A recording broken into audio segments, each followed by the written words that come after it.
bersama saya di podcast part 1. Halo para penggemar dan pendengar dimanapun Anda berada. Selamat datang di podcast inspirasi kita pada hari ini. Senang sekali rasanya saya sebagai narasumber yaitu Christian Tetanggela dapat kembali menyapa Anda dalam sebuah pembahasan yang tidak hanya relevan tetapi juga sangat penting bagi masa depan bangsa kita. Pada kesempatan ini, kita akan mendalami sebuah tema yang memiliki makna besar bagi perjalanan Indonesia, yaitu budaya anti korupsi sebagai wujud pengamalan Pancasila. Di tengah pesatnya perkembangan teknologi saat ini, pertumbuhan ekonomi, dan dinamika sosial yang semakin kompleks, bangsa Indonesia masih dihadapkan pada salah satu tantangan terbesar yang tak kunjung usai, yaitu praktik korupsi. Korupsi bukan hanya merugikan negara secara finansial, tetapi juga melemahkan rasa percaya masyarakat, merusak tatanan moral, serta menghambat terwujudnya keadilan sosial dan kesejahteraan bersama. Karena itu, pembahasan mengenai budaya anti korupsi bukan sekedar wacana, melainkan sebuah kebutuhan mendesak yang harus ditanamkan sejak dini, khususnya bagi kita sebagai generasi bangsa Indonesia. Melalui podcast ini, kita akan melihat bagaimana Pancasila sebagai dasar negara dan pandangan hidup bangsa tidak hanya menjadi dokumen sejarah, tetapi sebuah nilai yang terus hidup dan relevan dalam menghadapi persoalan-persoalan besar, termasuk korupsi. Setiap sila dan Pancasila sesungguhnya menyimpan prinsip moral yang dapat menjadi fondasi kuat dalam membangun karakter anti korupsi, mulai dari nilai ketuhanan yang mengutamakan kejujuran hingga keadilan sosial yang menolak segala bentuk penyalahgunaan kekuasaan. Sebagai generasi muda, kita memiliki peran yang sangat penting dan strategi dalam perubahan budaya anti korupsi, bukan hanya tentang menolak suap dalam tindakan manapun, menghargai hak orang lain, menggunakan fasilitas sesuai kebutuhan, serta bagaimana kita berkata benar meskipun tidak mudah. Melalui sikap-sikap kecil inilah yang kita butuhkan untuk mengatasi namanya tindakan anti korupsi, membangun pondasi bangsa yang bersih, kuat, dan bermanfaat. Jadi, marilah kita bersama-sama menjadikan momen ini sebagai ruang yang relevan dan bermanfaat buat adik-adik sekalian di luar sana untuk siap menanamkan nilai moral yang bermanfaat. Kiranya podcast ini boleh bermanfaat dan dapat menumbuhkan nilai moral dalam diri dan hati adik-adik semua untuk tidak ada namanya tindakan korupsi. Jadi, mari saksikan podcast kami. Simak sebaik mungkin dan menerapkannya dalam kehidupan sehari-hari. Salam menyaksikan. Selamat siang semuanya, salam Pancasila. Selamat datang kembali di podcast Pendidikan Pancasila Universitas PGRI Kanjuruhan Malang. Teman-teman pendengar semuanya, hari ini kalian sedang mendengarkan salah satu episode yang bisa dibilang paling penting, paling fundamental, bahkan paling menentukan masa depan kita. Kenapa? Karena hari ini akan membahas sebuah tema yang bukan hanya isu moral, bukan hanya isu hukum, tetapi isu peradaban, yaitu budaya anti korupsi sebagai wujud pengamalan Pancasila. Dan kalau teman-teman pikir ini cuma soal pejabat, soal KPK, atau berita-berita besar, kalian salah besar. Korupsi itu persoalan budaya, persoalan kebiasaan kecil, persoalan nilai hidup. Dan itu dimulai dari diri kita sendiri, mahasiswa, generasi muda, dan calon pemimpin bangsa.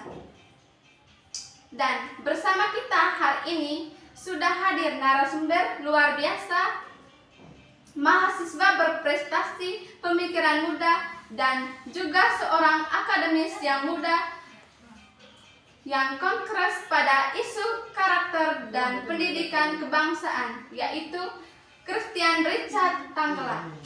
Halo, baik, halo juga teman-teman pendengar podcast. Terima kasih sudah mengundang saya di podcast kali ini. Di tema yang sangat penting di episode kali ini, saya senang sekali bisa berbagi, apalagi kalau kita membahas soal Pancasila dan budaya anti korupsi. Dua hal yang sebenarnya tidak bisa kita pisahkan, ya. Iya, betul. Dan mungkin banyak pendengar yang penasaran. Sebelum masuk ke materi, menurut Richard sendiri, kenapa isu anti korupsi begitu penting untuk kita bahas di lingkungan mahasiswa? Baik. Korupsi itu seperti penyakit yang tidak terlihat, ya. Tidak pernah langsung merusak dalam satu hari ini, tetapi perlahan-lahan menghancurkan karakter bangsa. Dan mahasiswa adalah benteng terakhir integritas bangsa. Kalau mahasiswa saja sudah permisif dengan kecurangan-kecurangan kecil, maka jangan mimpi Indonesia bisa bebas dari korupsi. Oke, Richard, kita mulai dari dasar dulu, ya. Banyak orang kalau dengar korupsi, bayangannya pasti miliaran rupiah, pejabat, suap, dan sebagainya. Tetapi sebenarnya definisi korupsi itu apa sih? Baik, ya, saya jelaskan sedikit. Korupsi pada dasarnya adalah penyalahgunaan kekuasaan atau kepercayaan untuk keuntungan pribadi sendiri. Tapi akar korupsi bukan cuma soal uang. Akar korupsi adalah ketamatan, kecurangan, dan pengkhianatan terhadap nilai moral.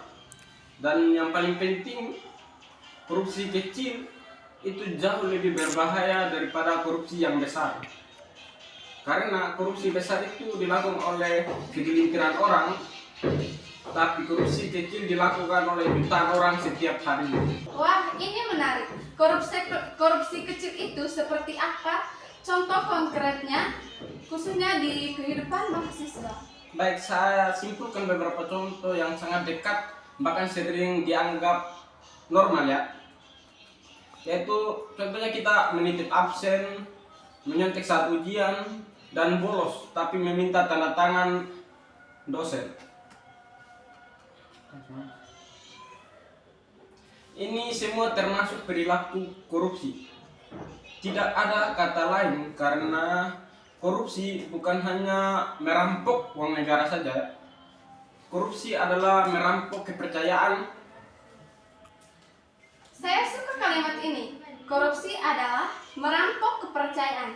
Nah, sekarang kita masuk ke hal yang paling inti podcast ini. Hubungan antara Pancasila dan korupsi. Baik, benar. Pancasila bukan slogan, bukan hafalan, tapi pedoman moral untuk hidup bersih dan berintegritas. Sekarang aku jelaskan satu persatu kaitannya dengan sila pertama sampai kelima, ya. Sila pertama itu ketuhanan yang Maha Esa. Korupsi terjadi karena kemanusiaan tidak lagi merasa diawasi oleh Tuhan. Orang yang benar-benar beriman akan takut melakukan tindakan korupsi karena ada yang melihat. Sila kedua itu ketuhanan yang Maha Esa. Korupsi itu mencederai kemanusiaan. Ketika pejabat korupsi, panti asuhan kekurangan dana, jalanan rusak, rumah sakit tidak optimal, itu menyiksa sesama manusia. Sila ketiga itu persatuan Indonesia. Bagaimana korupsi memecah persatuan, ia membuat masyarakat kehilangan kepercayaan terhadap pemerintahan. Tanpa kepercayaan tidak mungkin ada yang namanya persatuan dan kesatuan. Sila keempat itu kerakyatan yang dipimpin oleh hikmat. Pemimpin yang korup tidak mungkin memiliki hikmat, apalagi kepentingan kepada rakyat. Mereka hanya memikirkan diri sendiri dan keuntungan pribadi. Sila kelima itu keadilan sosial bagi seluruh rakyat Indonesia. Korupsi adalah musuh keadilan. Ia menciptakan ketimpangan, kemiskinan, dan keseningan. Orang kaya makin kaya, orang miskin akan susah. Wah, ini baru bagian satu, tapi sudah terasa betapa dalam hubungan antara korupsi dan Pancasila. Teman-teman pendengar, setelah ini kita akan masuk ke bagian 2, yaitu analisis penyebab korupsi, faktor-faktor yang membuat korupsi terus ada, dan bagaimana mahasiswa bisa berperan sebagai agen anti korupsi. Baik, ini bagian yang sangat penting ya, karena kita akan bongkar akar budaya korupsi dan strategi menanganinya itu seperti apa. Oke, kita masuk ke pembahasan inti. Richard, kalau kita tarik garis besar, apa yang sebenarnya membuat korupsi di Indonesia seperti tidak habis-habis? Padahal sudah ada KPK, ada undang-undang, dan ada berbagai lembaga pengawas. Baik, pertanyaan yang bagus ya. Kita mau jujur saja. Korupsi tidak akan pernah selesai bukan karena kurangnya hukum tapi karena akar persoalannya ada pada budaya, karakter, dan kebiasaan masyarakat itu sendiri. Ada beberapa akar utama yang perlu kita ungkap. Akar yang pertama itu lemahnya integritas individu. Bagaimana? Ini yang paling fundamental. Orang korup bukan karena tidak tahu hukum, bukan karena tidak bisa baca undang-undang dasar, tapi karena karakter mudah tergoda. Ciri-cirinya adalah tidak jujur pada hal-hal yang kecil, selalu mencari cara pintas untuk cepat mencapai segala sesuatu, ingin cepat kaya. Kalau mentalitas seperti itu sudah tertanam sejak muda, korupsi tinggal menunggu kesempatannya saja. Jadi sebenarnya pendidikan karakter jauh lebih penting daripada hukum berat. Ya, betul sekali. Hukum hanya mengingatkan perilaku, tapi karakter mengingatkan kesadaran kita sendiri.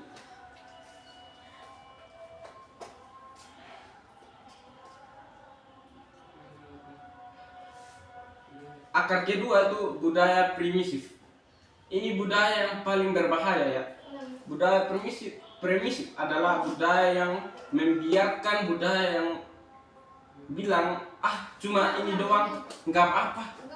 Orang juga begitu, yang penting untung. Contohnya, kasih uang, terima kasih ke oknum supaya urusannya cepat selesai.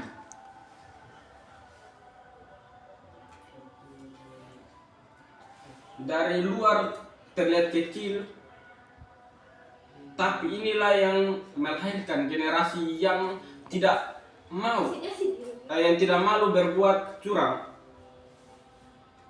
Jadi sebenarnya akar korupsi besar itu tumbuh dari perilaku kecil ya? Ya, korupsi besar dulunya perilaku kecurangan kecil yang tidak pernah dihentikan.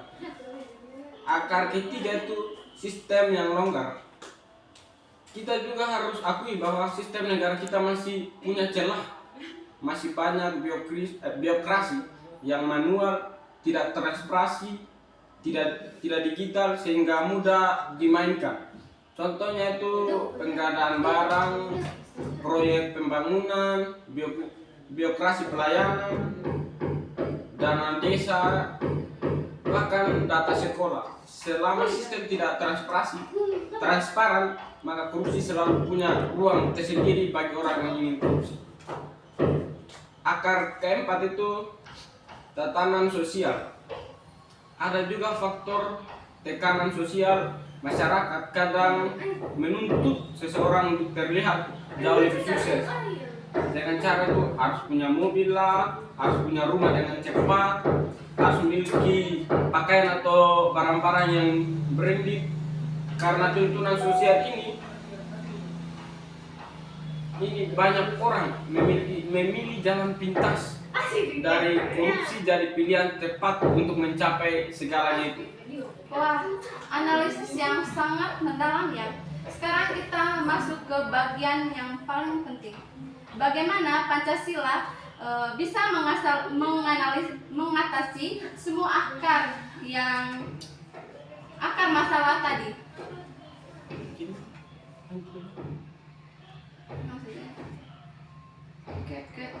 Wah, analisis yang sangat mendalam ya. Sekarang kita masuk ke bagian paling penting.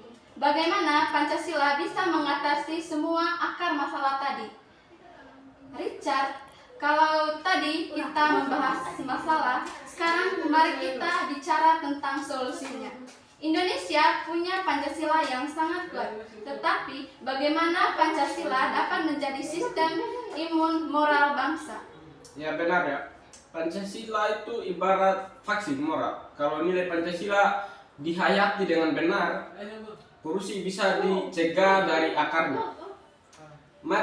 Mari kita kaitkan lagi dengan realistik ya. Sila pertama itu membangun rasa takut dan mau Korupsi. Wah, analisis yang sangat mendalam ya. Sekarang kita masuk ke bagian paling penting. Bagaimana Pancasila bisa mengatasi semua akar masalah tadi? Richard, kalau tadi kita membahas masalahnya, sekarang mari kita bicara tentang solusinya. Indonesia punya Pancasila yang sangat kuat, tapi bagaimana Pancasila dapat menjadi sistem imun moral bangsa? Ya benar, Pancasila itu ibarat vaksin moral. Kalau nilai Pancasila dihayati dengan benar, dapat menjadi korupsi bisa dicegah dari akarnya. Mari kita kaitkan lagi dengan realistik ya. Sila pertama itu membangun rasa takut dan malu berkorupsi. Sila pertama bukan hanya soal beribadah, tetapi soal menyadari bahwa setiap tindakan kita diawasi oleh Tuhan. Orang yang benar-benar beriman akan takut berbicara, takut curang meski tidak ada CCTV, takut mengambil hak orang lain meski tidak ada saksi, dan malu menipu meski tidak ketahuan. Sila kedua itu empati sebagai benteng anti korupsi. Empati itu musuh terbesar korupsi, karena orang yang berempati akan bertanya, kalau aku korupsi, siapa yang menderita? Apakah anak-anak sekolah kehilangan fasilitas? Apakah rakyat kecil makin sengsara? Empati menahan tangan kita dari tindakan korupsi. Sila ketiga itu persatuan melahirkan solidaritas.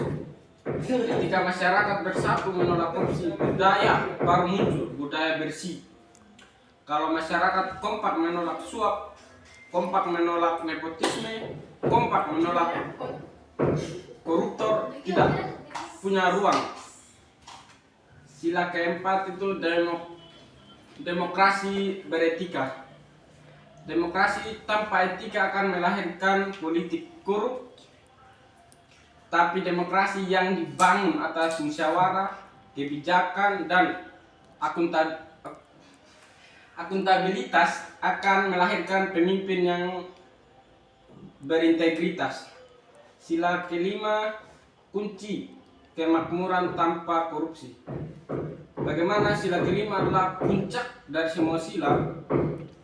Tidak akan pernah ada keadilan sosial jika korupsi masih merajalela. Pancasila memerintahkan kita menolak segala bentuk ketidakadilan termasuk korupsi. Oke, sekarang kita masuk ke hal-hal yang sangat dekat dengan pendengaran kita, yaitu mahasiswa. Richard, apa peran nyata generasi muda dalam budaya anti korupsi? Pertanyaan yang sangat bagus ya. Ada 3 lapis. Yang pertama itu peran individu. Bagaimana karakter anti korupsi itu mulai dari diri sendiri dulu, tidak mencontek, tidak titip absen, tidak memanipulasi laporan, tidak plagiat dan lain sebagainya. Kalau mahasiswa bisa jujur pada hal kecil, mereka akan jujur saat memegang jabatan yang besar suatu saat nanti. Peran kelompok. Yang kedua ya, peran kelompok, menciptakan lingkungan yang bersih. Bagaimana dalam organisasi kampus mahasiswa bisa menjadi teladan buat orang lain, transparan anggaran, laporan kegiatan yang jujur, tidak menggunakan uang organisasi untuk kepentingan pribadi. Ini latihan memimpin masa depan. Bagaimana kamu terbiasa dari hal kecil dulu. Yang ketiga itu peran sosial, menjadi agen perubahan. Mahasiswa adalah kelompok yang menentukan moral bangsa. Jika mahasiswa menyuarakan anti korupsi secara konsisten, media akan mendengar, masyarakat akan mengikuti. Richard, sebagai penutup, saya ingin kamu menjelaskan apa dampak paling fatal dari korupsi tersebut. Ya, dampak luar biasanya itu besar sekali ya. Pendidikan hancur karena dana diselewengkan atau disalahgunakan. Rumah sakit kekurangan fasilitas buat orang yang benar-benar membutuhkan. Infrastruktur rusak karena kekurangan dana, kemiskinan semakin parah, harga kebutuhan juga naik. Kepercayaan kepada negara itu hilang. Generasi muda kehilangan teladan. Korupsi membunuh masa depan bangsa tanpa suara. Baik teman-teman, kita sudah masuk ke pembahasan yang sangat mendalam tadi. Nah, kita masuk ke bagian terakhir, yaitu solusi konkret, refleksi moral, dan pesan untuk generasi muda. Ini bagian yang paling penting. Kita bicara harapan dan perubahan buat anak muda, terutama Gen Z saat ini ya. Kita masuk ke bagian terakhir. Setelah memahami akar korupsi dan hubungannya dengan Pancasila, sekarang kita ingin tahu langkah-langkah konkret. Nah, menurut Richard, bagaimana cara membangun budaya anti korupsi yang benar-benar berkelanjutan? Kalau kita mau jujur saja ya, perubahan besar itu selalu dimulai dari 3 hal: pendidikan, keteladanan, dan keberanian moral. Dan Indonesia perlu ketiganya sekaligus untuk diterapkan. Yang pertama itu pendidikan karakter sebagai fondasi. Pendidikan karakter harus jadi prioritas utama, bukan pelengkap, bukan hanya teori anti korupsi tapi pembiasaan moral. Di sekolah dan kampus, bagaimana kita disiplin waktu, tidak mencontek, jujur dalam tugas, dan menghargai proses. Ini bukan hal sepele. Ini adalah fondasi bangsa yang harus kita terapkan dalam kehidupan sehari-hari. Betul sekali. Banyak orang bilang bahwa pendidikan karakter mudah rusak kalau pemimpinnya tidak memberi contoh. Ya, benar sekali. Keteladanan adalah pendidikan yang paling efektif. Kalau kita pemimpin integritas yang tinggi, rakyat ikut, budaya ikut, sistem ikut bersih. Tapi kalau pemimpin curang, maka masyarakat akan menormalisasi korupsi. Sistem yang ketiga itu transparansi berbasis teknologi. Negara-negara maju memiliki meminimalisir korupsi bukan karena masyarakatnya suci, tapi karena sistem transparan. Contohnya delegasi administrasi, akses publik yang terbuka dapat diakses semua oleh masyarakat. Ketika semua transparan bisa diakses publik dengan ruang korupsi yang semakin mengecil drastis. Peran keempat itu peran media dan teknologi. Media harus berani mengkritik, bukan hanya menjadi penonton. Media sosial punya peran yang sangat penting di sini. Generasi muda bisa menyuarakan nilai anti korupsi, bahkan konten kreatif pun seperti podcast seperti ini ya dapat menyuarakan hatinya untuk tindakan anti korupsi.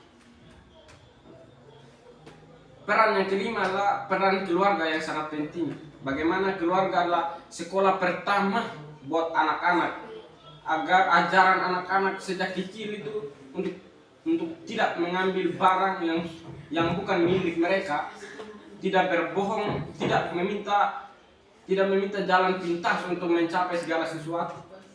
Bangsa yang besar itu dibangun oleh keluarga yang berkarakter. Oke, sekarang kita masuk ke bagian refleksi. Menurut Richard, ketika hubungan Pancasila dengan kehidupan sehari-hari, apa refleksi yang paling kuat? Pancasila ini bukan sekedar ideologi. Pancasila itu cara hidup. Kalau kita benar-benar menghayatinya dalam kehidupan sehari-hari. Sila pertama itu bagaimana kita tidak akan korup karena takut pada Tuhan. Kita tidak akan sila kedua itu kita tidak akan curang karena kita peduli sesama manusia. Sila ketiga itu kita tidak akan merusak negara dengan korupsi karena kita ini cinta persatuan dan kesatuan. Sila keempat itu kita tidak akan menyalahgunakan kekuasaan karena pemimpin sejati itu adil dan bijaksana dalam bertugas. Sila kelima itu kita tidak akan merampas apa menjadi hak orang lain karena kita ingin semua orang merasakan keadilan sosial. Jadi Pancasila itu kompas moral untuk hidup bersih dari namanya tindakan korupsi. Bagian ini penting sekali. Richard, sebagai generasi muda yang menjadi narasumber hari ini, apa pesanmu untuk mahasiswa Indonesia? Ya, saya ingin menyampaikan pesan kuat dan tegas kepada generasi muda Indonesia agar semakin berkembang. Ya. Yang pertama itu generasi yang berani jujur. Korupsi tumbuh ketika kejujuran hilang. Yang kedua itu jadi generasi yang tidak perlu diawasi untuk berbuat benar. Integritas itu apa yang kita lakukan ketika tidak ada yang melihat. Yang ketiga itu mulai dari hal-hal kecil dulu. Ketika tidak mencontek, tidak titip absen, tidak plagiat, itu adalah langkah awal melawan anti korupsi. Yang keempat itu jadi generasi yang berkarakter, bukan generasi yang mencari jalan pintas untuk mencapai segala sesuatu. Yang kelima itu jadi pemimpin yang siap mengubah budaya Indonesia. Masa depan ada di tangan mahasiswa yang hari ini siap berdiri. Korupsi bukan hanya musuh hukum. Korupsi adalah musuh masa depan. Sekarang Richard, apa harapan terbesarmu bagi bangsa Indonesia ini dalam konteks budaya anti korupsi? Harapan saya sederhana, Indonesia menjadi bangsa yang jujur, bangsa yang tidak bergantung pada pengawasan, tetapi bergantung pada hati nurani, bangsa yang tidak korup karena takut dihukum, tetapi karena cinta kepada bangsa dan tanah air Indonesia. Bangsa yang menjadi Pancasila bukan hafalan tetapi tindakan nyata yang langsung turun lapangan. Teman-teman pendengar, kita sudah sampai di penghujung podcast selama pembahasan kita hari ini yang sangat panjang, sangat mendalam, dan sangat penting. Kita belajar bahwa korupsi bukan hanya soal uang, tetapi soal moralitas. Kita belajar bahwa anti korupsi adalah wujud nyata pengamalan Pancasila, dan kita belajar bahwa perubahan bangsa dimulai dari diri kita sendiri. Baik, bangsa yang besar bukanlah bangsa yang kaya, tetapi bangsa yang berani jujur. Jangan tunggu Indonesia berubah, kitalah yang harus memulai perubahan itu dari sekarang. Terima kasih banyak kepada narasumber kita, Christian Richard Tanggelam, yang sudah memberikan wawasan yang luar biasa. Semoga podcast ini menginspirasikan mahasiswa Indonesia untuk hidup jujur, hidup bermoral, dan menjadi agen perubahan. Saya, Francisca Karlani, pamit undur diri. Sampai jumpa di episode selanjutnya. Dan salam Pancasila.